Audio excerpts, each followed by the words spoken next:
Programa recreativo de producción nacional con elementos de lenguaje, salud, sexo y violencia que solo bajo la supervisión de padres, madres, representantes o responsables es apto para niños, niñas y adolescentes.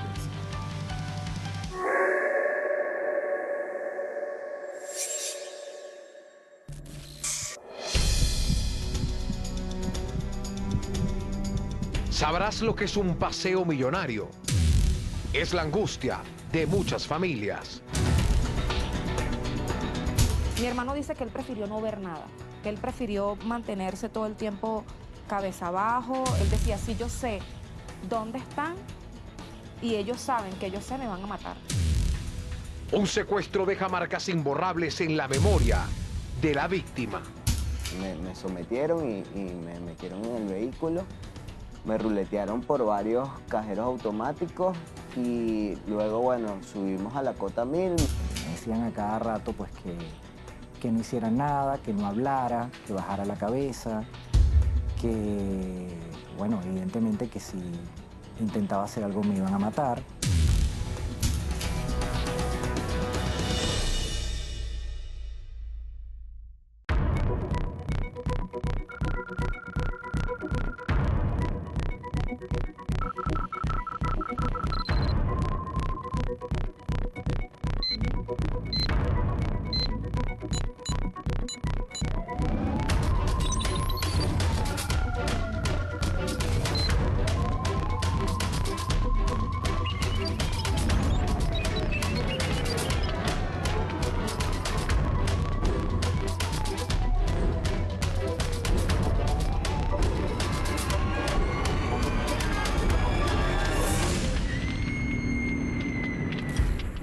Rostros del Crimen está apegado a hechos estrictamente reales. No hay recreaciones ni dramatizaciones. Sus protagonistas hablan desde el rigor del suceso.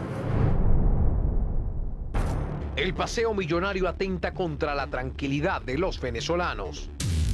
La siguiente historia revela el rostro de este crimen. Mi hermano se llama Jane González. Él es un reconocido productor musical de acá en Venezuela. Y él tiene un trabajo bastante, por decirlo, complicado, porque no es en unos horarios en los que normalmente la gente trabaja. Pues no es un horario de oficina, en que tú llegas a las 8 de la mañana, te vas a las 5 de la tarde. Es un horario bastante nocturno. Jen salió de su trabajo en la madrugada acá en Caracas y fue interceptado al llegar a su residencia en Guatire. Hoy, su hermana Jenny González cuenta el testimonio. Se bajaron 4 hombres armados. Entre ellos, las edades de ellos oscilaban entre los 19 años, máximo 35 años. Hombres jóvenes, con fuerza. Fuerza para agarrar a otro hombre y someterlo. Se llevan el vehículo de él y los otros 2 hombres se van en el otro vehículo que venía siguiéndolo. Le dan un recorrido por toda la zona donde nosotros vivimos y duraron aproximadamente como unos 30 minutos. Jane intentó mediar ante el hecho. Él lo que le pedía a los delincuentes era simplemente que él tratara de manejar la situación con mi familia, porque era muy duro llegar en una madrugada, que te despertaran 4 o 5 hombres armados a decirte, párate, esto es un asalto, esto es un secuestro, esto es... Y fue bastante duro. Es el paseo forzado que hacen las víctimas con los zampones, mientras estos las van saqueando o las obligan a vaciar sus cuentas bancarias.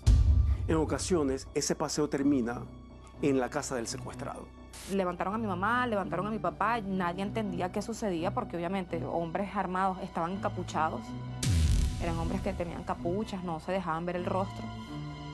Y luego logran reunir a toda mi familia, los meten a todos en una misma habitación, amarrados, amordazados, sin poder hablar. Y mi hermano igualmente atado de manos y pies. Ellos hurgaron absolutamente cada rincón de la casa. Gavetas, ellos preguntaban, pues buscaban joyas, si teníamos dólares, si había dinero en efectivo, si había municiones. Y con las mismas, todo lo que iban sacando de la casa, televisores, equipo de sonido, cuanta cosa de valor existiera lo iban metiendo tanto en el vehículo donde venía mi hermano como en el vehículo que tenían ellos. Necesitaban un rehén para asegurar su huida. Nadie les aseguraba que saliendo de allí inmediatamente llamáramos a alguien. O sea, ellos tenían que asegurar su salida de allí. Mi hermano, que era el que habían capturado en principio, él dijo, no, por favor, llévenme a mí, vuélvenme a llevar a mí, vuélvenme a llevar a mí. Y bueno, parece que el que era como el cabecilla, que era un poco más tranquilo, o sea, a pesar de ser como el jefe, era como el que era más tranquilo. Él dijo, no, vamos a llevarnos otra vez al chamo. Y se lo llevan de nuevo a él. La familia se quedó desconcertada, sin saber cuál sería el destino de Jane. Ellos fueron a una localidad más o menos cerca de donde vivíamos y empezaron a bajar todas las cosas que se habían llevado de la casa. Luego de bajar todas las cosas y todo eso, se vuelven a ir en el vehículo de mi hermano y, no sé, unos metros más adelante le dicen que se baje del vehículo, de espaldas sin ver hacia atrás. Y bueno, él dice que él simplemente cerró los ojos y él dice que él estaba esperando cualquier cosa. Gracias a Dios, los hombres arrancaron y no pasó lo peor.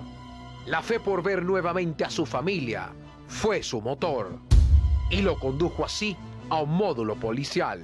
Una vez que lo dejan en el camino donde lo dejaron, porque fue en una carretera, él dice que él caminó un trecho más o menos largo y llegó a otra parte de la localidad donde vivimos y él dice que cuando vio la entrada de ese sitio, él dice que él vio como las puertas del cielo. Llegó un módulo policial y la policía pues le explicó lo que había pasado a la policía, a los medios de seguridad que estaban allí, y la policía es quien lo regresa a la casa. Creo que debemos tener muy claro que los delincuentes se van reinventando cada día para causar daño a la sociedad. El secuestro exprés deja huellas difíciles de borrar en cada víctima. Por eso, desde esta unidad de investigación, hacemos un llamado a la prevención.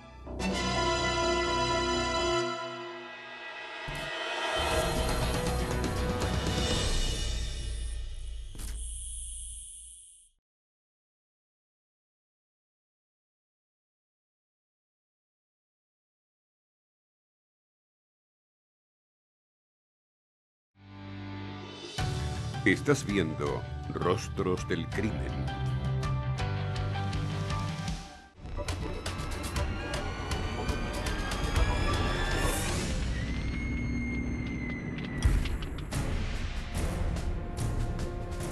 El paseo millonario simboliza una de las escenas más atemorizantes que pueden vivir los venezolanos. Nuestros periodistas debaten sobre esta temática. En mi caso, yo no he sido víctima de paseo millonario de manera directa, pero sí indirecta, a través de un familiar. Aunque sí he sido asaltado, la reacción es impredecible en cada persona. En mi caso, ha sido de forma pacífica y es la recomendación que yo haría en esos casos. Pero repito, es impredecible la reacción que tendría cada persona. Yo creo que es una situación muy difícil. Ahora, afortunadamente no he sido víctima directa de un paseo millonario, pero sí he sido sometido por sujetos que practican esto o esa modalidad de llevarte sometido para quitarte cualquier cosa. Y creo que esa primera vez que me pasó me llevó a reflexionar un poco más sobre cómo uno va a manejar la vida y cómo va a reaccionar ante estas situaciones. Afortunadamente, recibí clases de defensa personal y de manejo en situaciones hostiles, situaciones como esta. Y lo que siempre recomiendo, y vamos a recomendar, que lo hacemos de esta unidad de investigación, es mantener la calma. Recuerdo que uno de los instructores me dijo en una oportunidad, cuando un delincuente se te acerque con un arma para someterte, el arma siempre va a llevarlas de ganar. Hay que ser sumiso y obedecer sin faltarle el respeto, porque un delincuente siempre tiene la mayor probabilidad de atacar cuando ve que tú tratas como de defenderte. Sí, bueno, yo creo que la reacción es muy difícil de definir. Ciertamente nosotros podemos recomendar, pero en ese momento es muy difícil que la persona, tengo que guardar la calma. va a ser muy difícil porque ante unas situaciones extremas tú no sabes cómo vas a reaccionar. En un asalto puedes reaccionar de una manera muy obediente, muy dócil, y en otra pues todo lo contrario.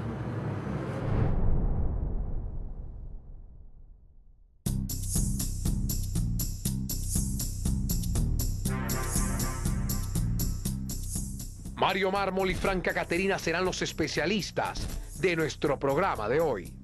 Bueno, el paseo millonario, Marisoliet, es, como se dice en el coloquio, el ruleteo que se le hace a una víctima con la idea de buscar una ganancia de dinero, una ganancia económica. Es el paseo durante algunas horas que va a sufrir una víctima, un delito normalmente del robo, que se procura el delincuente para obtener un dinero que puede ser producto de sus tarjetas de débito, de su tarjeta de crédito, de sus prendas. Eso es lo que nosotros llamamos el paseo millonario. Realmente la angustia sobrepasa al sujeto en ese momento, es muy fácil decirlo y otra es vivirlo. Y aquí mi vida depende en la medida en que yo tenga una actitud pasiva y sujeta al secuestrador. Hay que saber de antemano que esa situación no depende de ti. O sea, que tu vida no depende de ti, depende del que te está secuestrando. Por lo tanto, debes controlar tus emociones, tratar de no gritar, de no exacerbar, de no poner molesto o inquieto al que te está secuestrando. Tratar de mantener la calma. Aunque suena paradójico, pero tal cual. Tratar de mantener la calma porque en la medida en que el secuestrador está tranquilo, va a tener menos reacciones o menos conductas impulsivas. Abraham fue víctima 2 veces de la modalidad de paseo millonario. La primera vez estaba solo cuando fue interceptado. Lo llevaron por varios cajeros automáticos y luego lo dejaron en la autopista Francisco Fajardo en la vía hacia La Guaira. También se llevaron su carro. Ocurrió de noche. Estaba yo llegando a casa luego del trabajo, alrededor de las 10 de la noche. Y al ingresar con mi vehículo al estacionamiento, me abordaron 2 sujetos, uno de ellos armado. En un primer momento me dicen que son policías. Obviamente yo entré un poco en pánico. Ellos me abordan. Recuerdo que yo vivía en Sabana Grande, allí fue donde ocurrió el hecho. Tomamos la avenida Libertador. Ellos 2 iban en la parte delantera del vehículo y a mí me obligan a ingresar en la parte trasera. Recuerdo que me llamó mucho la atención el hecho de que eran muy inexpertos, eran unos muchachos muy jóvenes, profundamente inexpertos. Eso me causó todavía más preocupación, mayor ansiedad, porque evidentemente me estaba dando cuenta de que no dominaban realmente la situación, ¿no?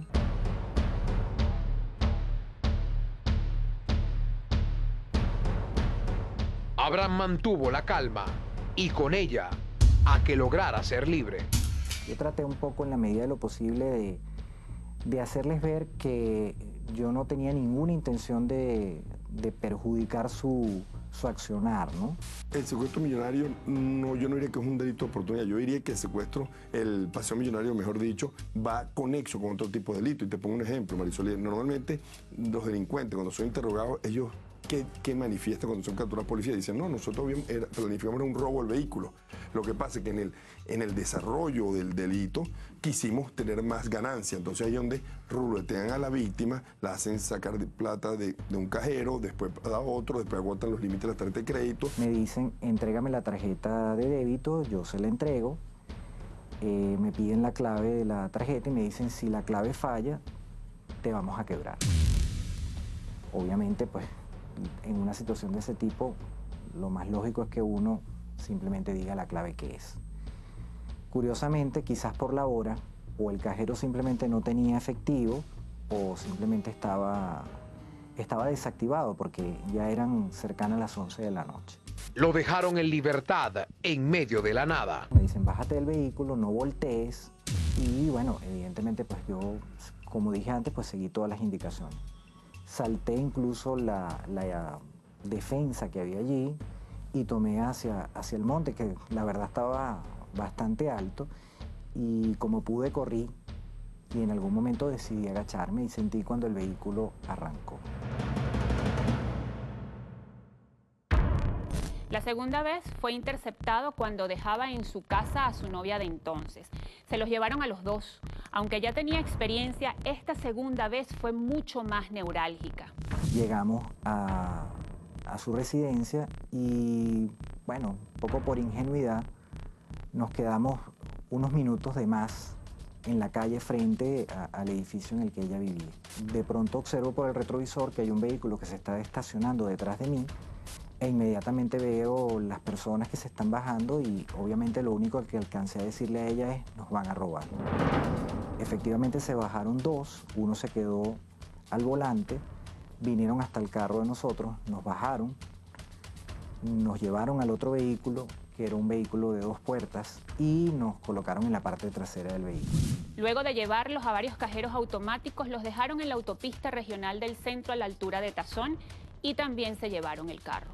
Él me quita la cartera, saca mi cédula de identidad, saca mi licencia de conducir y me las coloca en el bolsillo de la camisa que yo tenía. Igualmente hacen lo mismo, me pide, identifica mis tarjetas de débito, mis tarjetas de crédito. Recuerdo que incluso me pidieron la clave de una de las tarjetas de crédito que tenía. De pronto tomamos una subida e inmediatamente a la derecha el vehículo se sale y pasa por debajo de la autopista, ¿no? Y sorpresivamente se para al lado de una reja y nos dice: bájense del vehículo. Los dos nos bajamos del vehículo. La primera impresión que yo tengo es que yo estaba, me daba la impresión de que estaba hacia el este de la ciudad, hacia Mariches. Caminamos unos pasos y de pronto me encuentro con unos militares, una garita de vigilancia y unos militares, los cuales por supuesto se sorprendieron mucho, incluso se activaron rápidamente. Yo consigo calmarlos, les digo que hemos sido víctimas de un robo, que les quería pedir ayuda. De ambos episodios, Abraham resultó ileso. Parte de sus recomendaciones: guardar la calma y obedecer.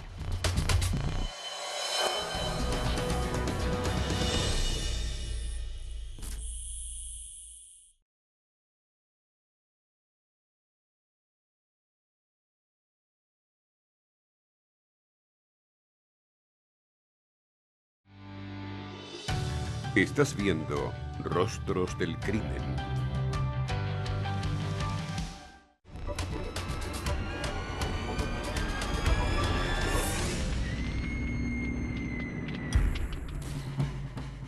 El paseo millonario es un acto delictivo, donde una o más personas son víctimas de bandas organizadas que tienen como objetivo conseguir la mayor cantidad de dinero en efectivo de forma fácil y rápida.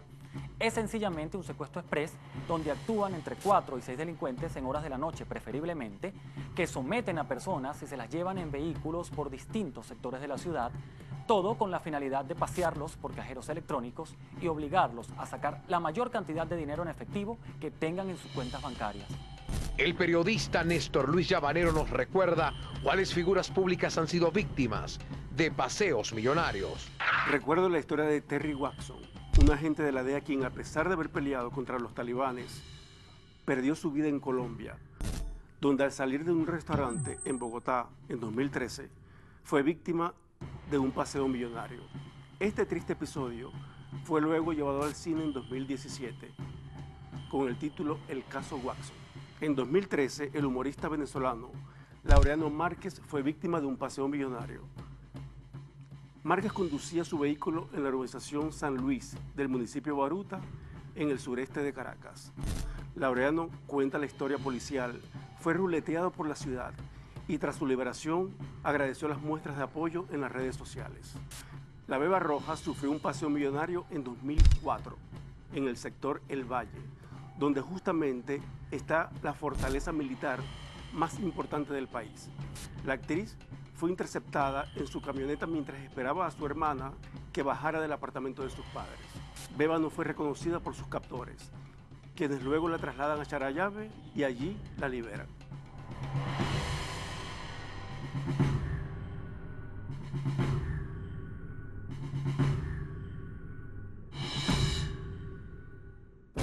David Viana fue víctima de estos delincuentes en Caracas. A él lo sometieron cuando caminaba por Altamira minutos después de haber salido de un restaurante. Yo iba saliendo de un sitio de comida rápida y se paró un vehículo a preguntarme una dirección. El sujeto que se le acercó lo abrazó y le dijo que caminara tranquilo como si se conocieran. De inmediato lo montó en un vehículo con rumbo desconocido. Resulta que justamente, bueno, me sometieron y me metieron en el vehículo.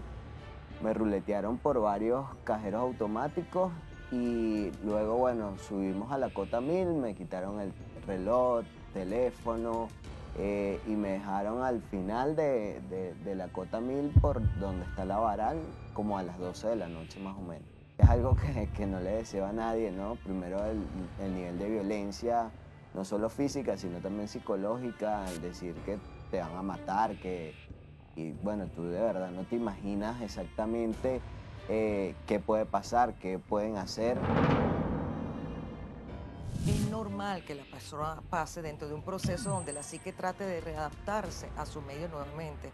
Pasó de un agravio y de una emoción muy avasallante para volver a ser el mismo de antes, va a tener un proceso. Y cada quien va a depender cómo lo desarrolle. Si los síntomas se prolongan más de un mes, es cuando hablamos de trauma como tal. Y pueden presentarse de 3 meses, de 6 meses, hasta 1 año y más. David nos explicó que en el carro iban 2 sujetos que lo amenazaron. Le hicieron preguntas de su familia, de su vida laboral, su círculo de amigos y demás. Me sometieron, me metieron en la parte de atrás, no tenía ni siquiera puerta a donde escapar.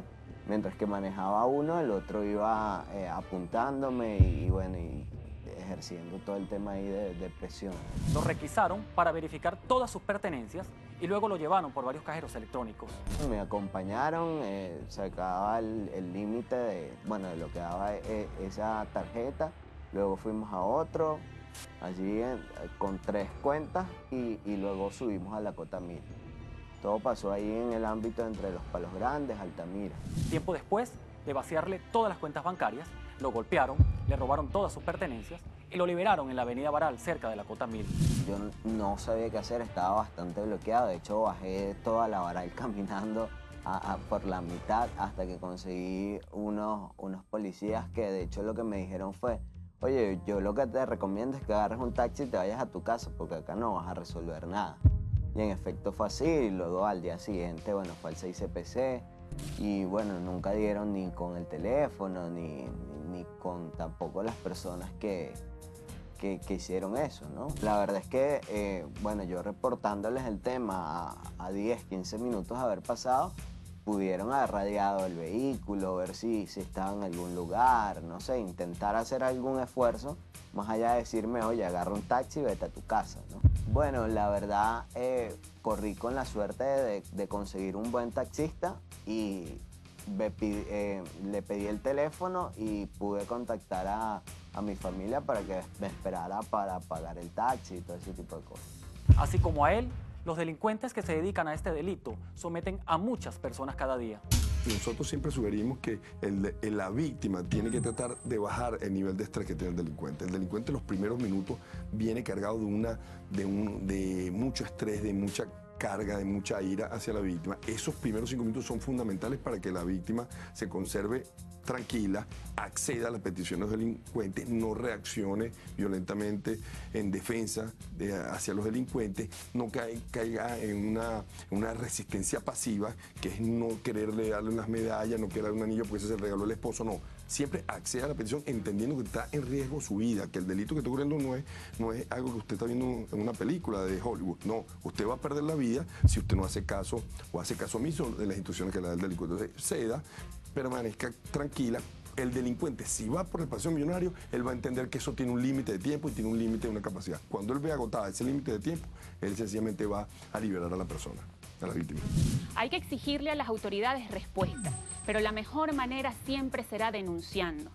No ayudemos a escudar la ineficiencia bajo la premisa de sin denuncia no hay delito.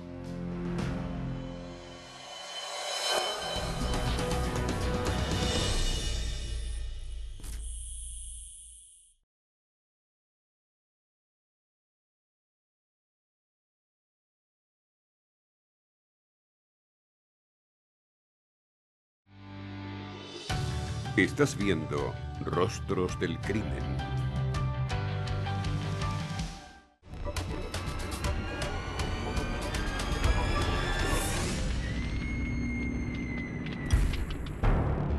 Hay que aclarar que el paseo millonario no es un secuestro express. Bueno, la diferencia básica con secuestro express es que básicamente la víctima logra su libertad por ella misma y no por un tercero. En el secuestro express, la víctima procura o se procura la libertad de la víctima mediante un rescate o el pago de un rescate que normalmente hacen los familiares. Esa es la característica principal que diferencia un tipo delictual del otro. ¿Cómo debe actuar la familia con alguien que sobrevive a un paseo millonario? Debe estar preparada para sostener al sujeto que ha sido secuestrado.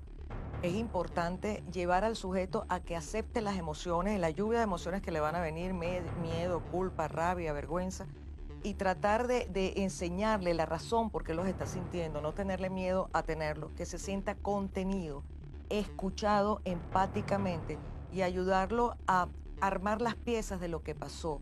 Es importante tomar en cuenta que el sujeto necesita hablar de esto. Muchas veces evita, pero uno lo debe llevar a conversar esta situación. Es importante la ayuda tanto a la víctima como a la familia de la víctima. Ambos, vamos a llamarlos, son víctimas. Juan Manuel Álvarez se encontraba esperando a una compañera en el municipio Sucre de Caracas. En ese momento fue interceptado por unos maleantes. Me dijeron que me arrimara, yo estaba hablando por el celular, suelto el celular y la persona que está al teléfono logra escuchar todo lo que ocurre. En ese momento se montan en el carro y, claro, es una camioneta pequeña, era una Terios, y me dicen que me pase al asiento de atrás. Se montaron dos atrás conmigo, uno que iba manejando, y me acuestan y me apuntan con un arma pequeña, o sea, con una pistola. Y empezamos a andar. Y empiezan a preguntarme, ¿dónde vives? ¿Dónde vives? Empiezo a responder, obviamente, mira, vivo a tal lado. Vamos al banco para sacar dinero. Le digo, no tengo dinero, chamo. Si vamos para los cajeros, se van a molestar porque van a ver que no tengo efectivo, ¿no? El recorrido estuvo marcado por tensión y tuvo grandes consecuencias. A todas estas, el celular seguía prendido y ellos como que se olvidaron del teléfono en ese momento y la otra persona empieza a llamar a mis familiares, decir, mira, a Juan nos secuestraron, está pasando esto. Y bueno, nada, me estuvieron dando vueltas por lo que es la zona de Campo Rico. Un rato, entonces yo le decía, no aceleren mucho porque la camioneta tiene los cauchos lisos, podemos chocar. Si chocamos se te puede escapar un tiro. No hay problema porque igualito te vas a morir hoy. Claro, ¿qué me pongo a pensar yo? Me falta un semestre para graduarme. Wow, no me voy a poder graduar. Sus sueños, logros y proyectos pudieron ser frustrados por este hecho atroz. Se sienten fragilizados a su independencia física, su estructura física y emocional. Y sienten que se les mueve el piso y que les cambió la vida. No luché, no forcejeé, no intenté escaparme.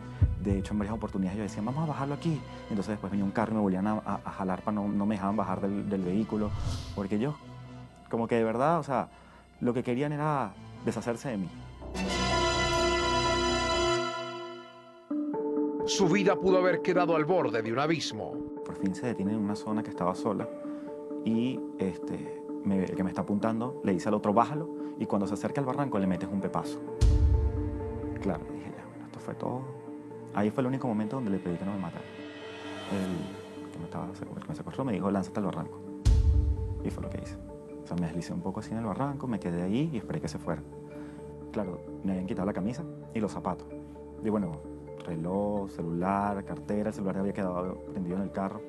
De acuerdo a las estadísticas extraoficiales que manejan fuentes policiales, el secuestro express como modalidad de paseo millonario ha repuntado en los últimos 5 años.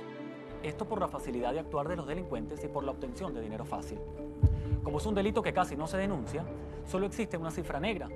Las víctimas prefieren aislarse y superar el daño psicológico con el tiempo. La desconfianza hacia los organismos de seguridad también genera estas actitudes directamente en las víctimas.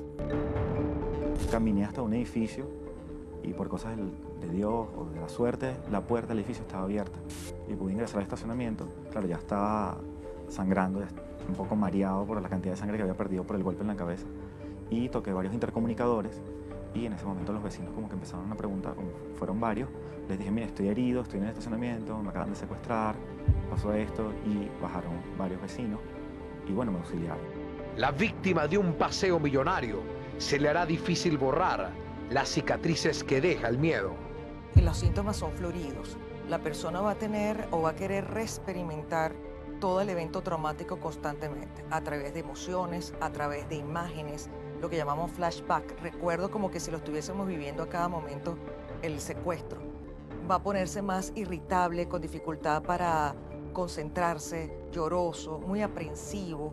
Muchas veces hay una neutralización de las emociones, o sea, la persona está apagada, como aturdida, embotada. Entonces no hay esa sensación de afectiva, de gozo, de alegría, sino totalmente apagado. O puede pasar a emociones muy negativas como ira, tristeza, llanto, culpa y hasta vergüenza.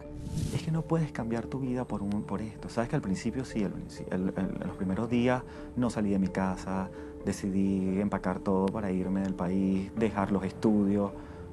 ¿Sabes? Es lo primero que tú sientes, pues, o sea, tengo que irme, tengo que sobrevivir. Y después te das cuenta que tú no puedes dejar que estas circunstancias de la vida te afecten, porque ganan ellos. Ganan ellos si tu vida va a cambiar por este tipo de cosas. No he cambiado nada en mi vida, sigo, pues ya terminé mis estudios, estoy trabajando, sigo aquí en mi país, luchando. Y como te digo, o sea, no los voy a dejar que ganen en esta oportunidad, no van a ser ellos los que van a doblegar mi espíritu ni mis ganas de vivir.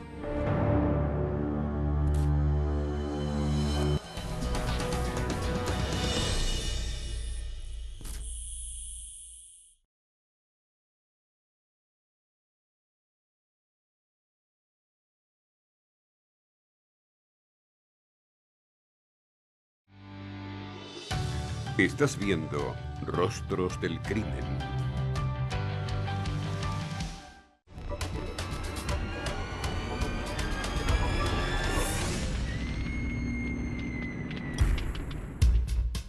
El paseo millonario es uno de los crímenes con mayor índice en el país. ¿Cuáles son las cifras que se manejan sobre este hecho? Hasta hace poco más de un año se estimaba que ocurrían unos 30 paseos millonarios a la semana, solo en Caracas, específicamente en el este y el sureste de la ciudad. Hoy la cifra ha mermado aproximadamente en un 80%. Debido a la inflación, no resulta rentable llevarse a una persona para sustraer dinero de los cajeros automáticos. Según fuentes policiales, de 95 vehículos que en promedio se roban al día en Venezuela, 30% incluye un paseo millonario. En la mayoría de los casos, yo diría que está 70-30 en la relación. 70% son mujeres y un 30% son hombres. Otra cosa, acuérdense que el paseo millonario normalmente se puede dar en cualquier hora del día. Puede ser en la mañana, una dama saliendo de la peluquería, saliendo del automercado, en la tarde. Normalmente el secuestro express ocurre después de las 7 de la noche. Hoy aquellos que fueron víctimas de un paseo millonario comparten con el país su mensaje. Procuro no salir a la misma hora, procuro tomar rutas diferentes y evidentemente tratar de pasar desapercibido. Yo creo que esa es una de las, digamos, de las recomendaciones que yo le doy a la gente para evitar llegar a un episodio de esta especie.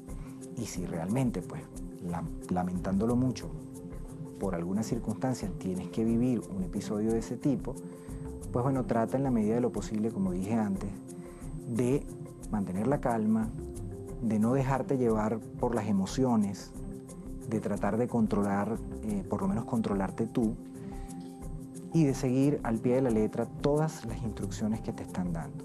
Lo más importante es, caramba, la vida. Lo demás se puede recuperar. No te puedo negar que evidentemente sentí temor, ¿no? Sentí mucho temor. De hecho, los primeros meses del segundo secuestro, que fue el más violento, pues yo estaba bastante atemorizado hasta de salir a la calle. No sabía, bueno, qué me podía esperar y ese tipo de cosas. Pero es algo que uno va superando y es como una prueba que te va poniendo la vida. Y más en nuestros países donde estas modalidades se han vuelto casi que comunes, ¿no? El tema de saber si un carro te viene siguiendo después de tantas calles, que debes, bueno, desviar el curso antes de llegar a tu casa, el tema de bueno, saber si te estacionas, que no haya personas en el vehículo de al lado, el tema de estar mucho más atento y precavido. Bueno, las autoridades yo le diría que se abocaran a resolver los casos. Son muchos, cada día son más familias las que se enfrentan a esto. Y si en realidad tuviésemos más respuesta a esos casos, disminuiría muchísimo el tema de la violencia en este país. El mensaje que le envío al país es que debemos aprovechar al máximo nuestra energía psíquica. No nos desgastemos anticipando situaciones catastróficas cada momento. Aprendamos a vivir el presente, que aunque pueda ser muy duro, pero no nos llevemos más allá. Más bien enriquecer nuestro mundo interno para estar preparados siempre para eventos traumáticos si nos ocurren. Y poder sobrellevar lo mejor posible estas circunstancias.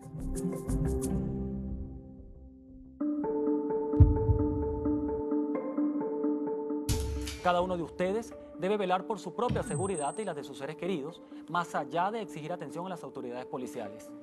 Estamos claros que las múltiples fallas y deficiencias de los organismos de seguridad del Estado, incluso muchos funcionarios, también forman parte de estas bandas delictivas. Ante esta situación, debemos blindarnos como garantes de nuestra seguridad. Seamos más precavidos en la calle, evitemos la exposición innecesaria de nuestras vidas, de lo que hacemos y de lo que tenemos. En sociedades de sobrevivencia se activan los instintos como mecanismo de protección. Hay que hacerle caso a esos avisos internos. El paseo millonario es un crimen de oportunidad. El maleante sale a cazar a su presa. Es por esta razón que la prevención juega un papel imprescindible. Es imperativo estar pendiente del entorno en los lugares públicos y en los predios de la casa. Tomar taxis de alguna línea formal es lo aconsejable. Es una forma de ir disminuyendo riesgos. Los taxis piratas han sido utilizados como medios de capturar a inocentes. Aumentar las previsiones si vive en zonas exclusivas o si frecuenta sitios de lujo. No exponga el estilo de vida en las redes. Exhibir las ostentaciones juegan en contra de usted. Antes de llegar a cualquier lugar, debe echar un vistazo de los alrededores, sobre todo si es de noche. Si es víctima de paseo millonario, denuncie. Sin denuncia no hay delito, que no quede de usted. En momentos de crisis emocionales colectivas, cultive una red de personas positivas. Es necesario para no desplomarse. En un país como el nuestro, todos debemos aportar un grano de arena para generar cambios positivos. Hago un llamado a la denuncia para ganar confianza en las autoridades. Más allá de exigir, aportemos soluciones que finalmente serán el beneficio que todos queremos.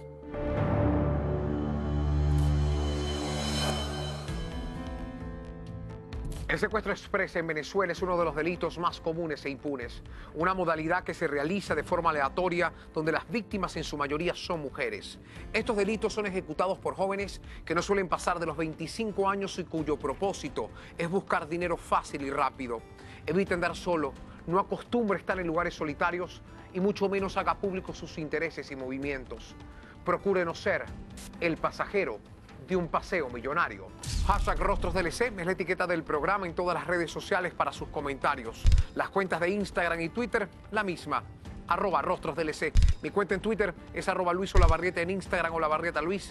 La del canal en todas sus plataformas digitales, @Tele20TV. Seguimos la próxima semana, Venezuela, cuando nuevamente nos sentemos frente a frente con los rostros del crimen.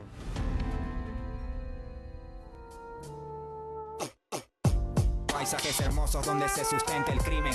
Hermanos se atacan entre sí con proyectiles. Tensión en la situación, se sobrevive dando mucho más de lo poco que recibes. Mueren jóvenes, su madre llora. Plegarias no callan el cantar de la flor. Y las generaciones se pierden con el paso de las horas. Y ahora, unos son presas y otros devoran. Calles de sorpresas como la caja de Pandora, donde mantengo la esperanza a pesar del diluvio. Y la superación y el estudio como refugio. Sigo caminando en estos suelos sin que me detenga el miedo. Mis palabras son reflejos, entiendo lo que siente el pueblo porque soy parte de ello. No importa color ni pensamiento, es el mismo espejo. Voceros de los que quedan, también de aquellos que partieron. Unidad es lo que quiero, espero.